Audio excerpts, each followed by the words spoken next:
Michigan State football coach Mel Tucker now responding to allegations he sexually harassed a rape survivor. Yeah, we're getting that statement just moments ago. Fox 2 Sports Director Dan Miller with a look at what he said. Yeah, guys, yesterday Michigan State announced that head football coach Mel Tucker had been suspended without pay in the midst of an investigation into allegations of sexual harassment. His accuser, activist and rape survivor Brenda Tracy. His statement today reads in part, Brenda Tracy's allegations of harassment are completely false. We developed a mutual friendship that grew into an intimate adult relationship. At this point, my wife and I had been estranged for a long time. The investigation has not been fair or unbiased. I can only conclude that there is no ulterior motive designed to terminate my contract based on some other factors, such as a desire to avoid any nasser taint or my race and gender.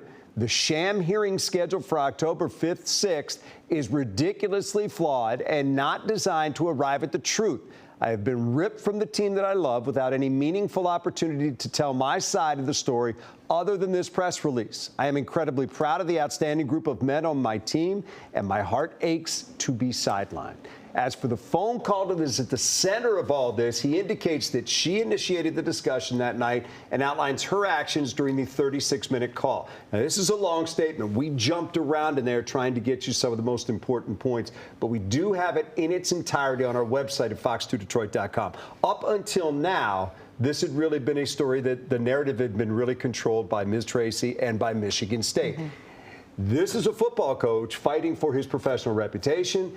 And let's not kid ourselves. There's $80 million at stake here that ultimately, if he's fired for cause, Michigan State would not have to pay that. Mel Tucker certainly does not want to see that money go away. And again, this is his life. And I'm not making any judgment here, but you can expect that he will fight back. You can expect that there will be lawyers from both sides involved. And this will go much further than the hearing that takes place on October 5th and 6th between Mel Tucker and Michigan State. Well, and there's an investigation underway right now. And as we've heard from both sides, there's text messages, phone calls. A lot of that will reveal itself through the investigation. Yeah, and much of the investigation has been done. What they will have now is the hearing where Mel Tucker, although he indicates he does not like the way that this is laid out, would get to state his case and what he believes is his side of the story. So far from the end of this thing, where we stand right now is where Michigan State is concerned. He is suspended without pay. Mel Tucker no longer the head coach for now at Michigan State.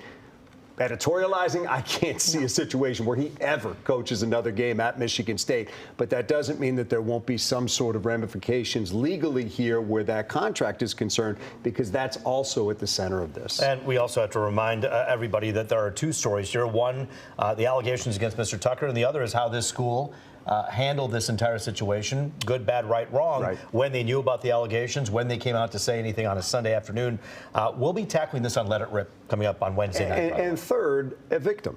Yeah, and somebody who was claiming that you know, she has not been treated fairly and is at the center of this thing as well. So it's a very delicate situation where everybody has to be given their day in court, their moment. It's not in court, but their moment to give their side of the story.